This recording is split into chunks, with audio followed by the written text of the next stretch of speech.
என் மாமா தின்ற மாட்ட தின்றது உக்காந்துக்கிறல்ல அங்க அம்மா விட்டு அது விசேஷம் வருது எனக்கு துணி புதுசா ஒரு துணி எடுத்துருவா போய் படவை பட்டி படவேன் ஆமா என்னத்துக்கு எடுத்து கொடுக்கறதால என்னத்துக்கு பண்ணுறது என்ன நீ பார்த்து பண்ணிக்கிற எதனா ஒரு படம் எடுத்துக்கிற 3 வருஷத்துல நீ எங்க அம்மா விட்டு எடுத்து கொடுக்கறதால நான் கட்டிக்கிறேன் நானு அவங்க விசேஷம் வச்சுக்கிறாங்க எனக்கு வேணும் போய் ஒரு பட்டு படம் எடுத்துனா எதனா ஒரு ஜிப்ட் நகை பண்ணிக்கிறியா இல்ல படம் எடுத்து கொடுக்குறியா எதனா பண்ணிக்கிறேன் நீங்க வெளியில பண்ண ஒரு மாலை பூ ஆயிரத்துக்கு எதனா பண்ணிக்கிறியா எனக்குப்பா சொல்ல நீ சொல்றத கேளுமா என்ன நீயே ஆளு பட்டு மாதிரிக்கிற இந்த நைஸ் பண்ண மக்கள் இல்ல உனக்கு இப்படி சொல்லி சொல்லியே 35 வருஷம் ஆகி போச்சு உனக்கு எதுக்குமா பட்டு பட்டு துணியோட நீ மூஞ்சி நல்லா இருக்குது யாரும் கத்து கொடுத்தது உனக்கு அதெல்லாம் தெரியாது போய் எடுத்துட்டு வர நாளைக்கு கிளம்பணும் போய் ஒரு நல்ல புடவைய பார்த்து போய் எடுத்துட்டு வர சும்மா அந்த வீண் கதையில என்ன நீ என்ன பண்ணிக்கிற சொல்லு என்ன பண்ணிக்கிற நீ எதானா பண்ணிக்கிற மனசாட்சி தொட்டு சொல்லு சரி ஆர்டர் பண்றேன் இரு ஐயா ஆர்டர் பண்ணலன்னா வேலை இல்ல போய் பஸ் இல்லையா உனக்கு வண்டி இல்லையா கீதுல எங்க அம்மா தான் எடுத்து கொடுத்த வண்டி அந்த வண்டி எடுத்து போய் நீ நேரா போய் வாங்கி வர நாளைக்கு கட்டிட்டு ஜம்முன்னு போறேன் எங்க மாமா எடுத்து கொடுத்ததுன்னு போறேன் சும்மா கதையெல்லாம் வச்சுக்காத இத கிளம்புறேன்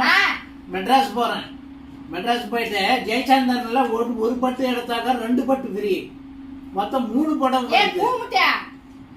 நாளைக்கு போறதுக்கு இன்னைக்கு மெட்ராஸ் போயெல்லாம் எட்டார முடியாது அது அப்புறமா போய் எட்டுருவேன் எனக்கு தேவை நாளைக்கு காலையில நான் போய் ஆகணும் 3.5 மணி நேரத்துல போகுது 3.5 மணி நேரத்துல வருதுமா எதுக்குமா டென்ஷன் ஆகுற ஐயோ கடவுளே ஒரு பட்டுக்கு 3 பட்டு வருது புருஷனை வச்சு நான் ஓரியான்னு பொழைக்கிறதே எனக்கு ரொம்ப பாடா ஒரு பட்டுக்கு 3 பட்டு வருது சொன்னதே எத்தனை நான் சொல்லுவேன் ஒரு பட்டுக்கு 3 பட்டு ஒரு பட்டுக்கு 3 அதெல்லாம் ஒண்ணும் சொல்லாத பண்ணாத இது நான் நல்லாவே கேக்குறேன்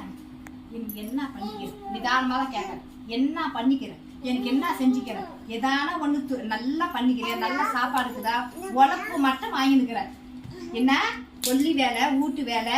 நீ துறைக்கு எங்கன்னா போய் வந்தா உனக்கு உபசரிப்பு உனக்கு பாக்குறது பண்றது எல்லாத்தையும் மட்டும் வாங்கிக்கிறேன் என்ன நீ சொல்லு சொல்லு சொல்லு டென்ஷன் ஏத்தாத சொல்லுன்ட்ட இந்த பாரு என்ன என்கிட்ட பேசி வச்சுக்க போய் மரியாதை வாங்கிக்கலாம் சரி சரிம்மா எடுமா இது செக் புக் எடு எங்கன்னா செக் புக் கேஷ் புக் என்ன பைத்தியமா உனக்கு இல்ல உனக்கு பைத்தியமா உனக்குன்னு கேக்குறேன் என்ன செக் புக்குங்கிற ஏய் என்ன நீ என்ன பண்ணி தர்ற நான் கேட்க என்னத்த பாத்துன்னு பண்ணுகிற நீ செக் புக்குன்ற என்ன அர்த்தம் நீ இந்த பாரு ஒரு முடிவோட சொல்றேன் சரி அது ஏடிஎம் கார்டு வேணா கொடு நீ போய் வாங்கி வந்து கொடுக்கலாம்னாக்கா நீ வாங்கி வந்து எதுவும் பண்ணணும்னு வச்சுக்க போறல எங்க அம்மாட்ட அங்கேயே ஆட்டுதான் உனக்கு நான் போயிட்டு 2 நாள் உனக்கு கஞ்சிக்கு செத்தாதான் உனக்கு புத்தி வரும் ஐயோ வீட்டு பொம்னாட்டி இல்லையே நம்ம அப்படியெல்லாம் பண்ணிட்டுமே அப்படின்னு அப்பதான் தெரியும் உனக்கு ஆமா சரி வாங்கிட்டு வந்துடுறேன் சாயந்தரம்